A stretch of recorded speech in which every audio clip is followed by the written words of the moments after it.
E aí, galera? Meu nome é Gabriela e hoje a gente veio para falar sobre a escultura do século XX. Na página 22, nós encontramos uma imagem contendo uma escultura e algumas arquiteturas. Observando essa imagem, o que você consegue pensar? Você sabe o que é tridimensionalidade? Você sabe o que é escultura? E quais as diferenças entre a escultura moderna e a escultura clássica? Na página 23, vamos falar sobre isso. Todas as imagens representadas sobre uma superfície plana são chamadas de bidimensionais, ou seja, elas só contêm altura e largura.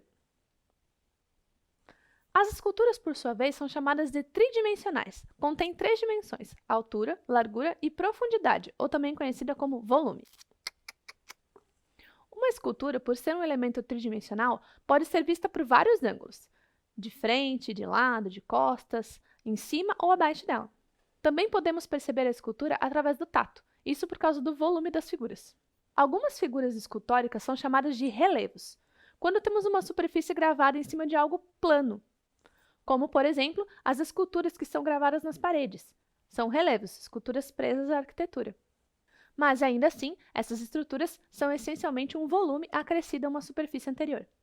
O artista pode utilizar vários materiais no processo escultório, como gesso, madeira, pedra e diversas técnicas para dar volume às suas ideias.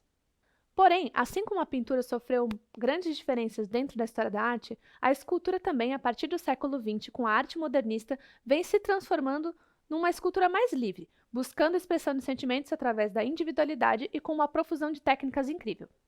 A partir do modernismo, com as obras figurativas, deixou de existir a exigência de um objeto único, uma figura exata de algo da realidade, e a escultura ganhou contornos muito mais contemporâneos.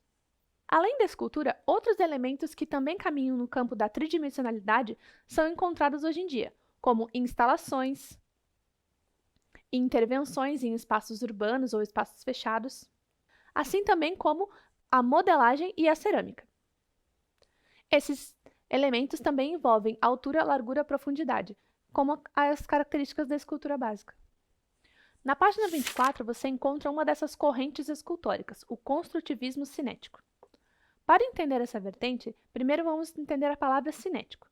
Nessa vertente, os artistas buscam expressar diversos tipos de materiais em obras abstratas, tudo o que se passa no homem do século XX.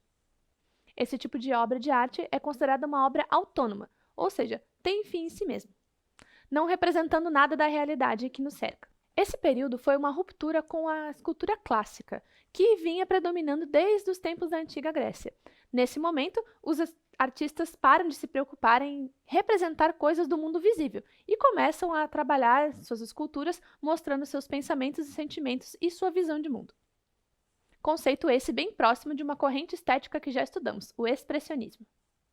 Para forjar ainda mais a ideia de novidade, os construtivistas começaram a utilizar materiais diferentes para a escultura.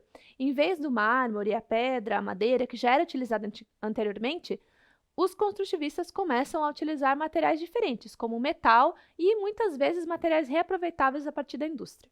Essas características da arte geométrica, abstrata e autônoma também vão fazer parte da arquitetura.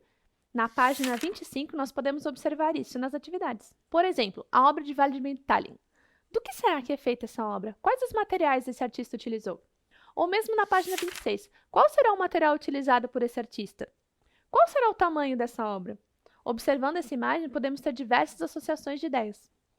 Para saber mais sobre isso, pesquise um pouco sobre alguns artistas diferentes, como, por exemplo, o Alexander Rodchenko, que traz as características principais desse movimento em suas obras, como a exploração do espaço, do volume e do movimento dos temas abordados, a valorização da forma e da textura dos materiais utilizados, e a presença de planos aumentados em esculturas cinéticas. Na página 27, encontramos o abstracionismo orgânico. Essa vertente de escultura sinaliza com o abstracionismo sensível, trazendo as formas da natureza e linhas curvas para dentro das composições artísticas. Ou seja, a natureza aqui é utilizada como fonte de partida e criatividade para que os artistas representem em suas obras.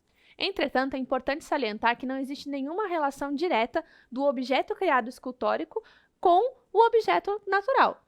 Muitas vezes são só suposições das linhas naturais que são incorporadas às estéticas do artista. No século XX, um dos artistas mais importantes desse momento foi Brancusi. Suas obras normalmente feitas em metais, ganham um polimento a mais, trazendo assim uma visão diferenciada para os objetos escultóricos. Para ele, a obra escultórica é referida principalmente através da visão. Agora, na página número 28, você vai fazer uma referência entre as figuras do construtivismo cinético e as figuras escultóricas do abstracionismo. Quais são as diferenças entre as obras dos dois períodos? Não se esqueça também que essas vertentes modernas também chegaram ao Brasil. Então, na página 29, você pode fazer uma pesquisa procurando artistas brasileiros que também se enquadram nessa temática. Na página número 30, nós temos o nosso banco de dados. Não se esqueça de corresponder às lacunas com as palavras do texto que nós estudamos hoje, sobre abstracionismo e construtivismo. Então, pessoal, esse foi o conteúdo do 8º ano. Espero que você tenha curtido. Espero você na próxima.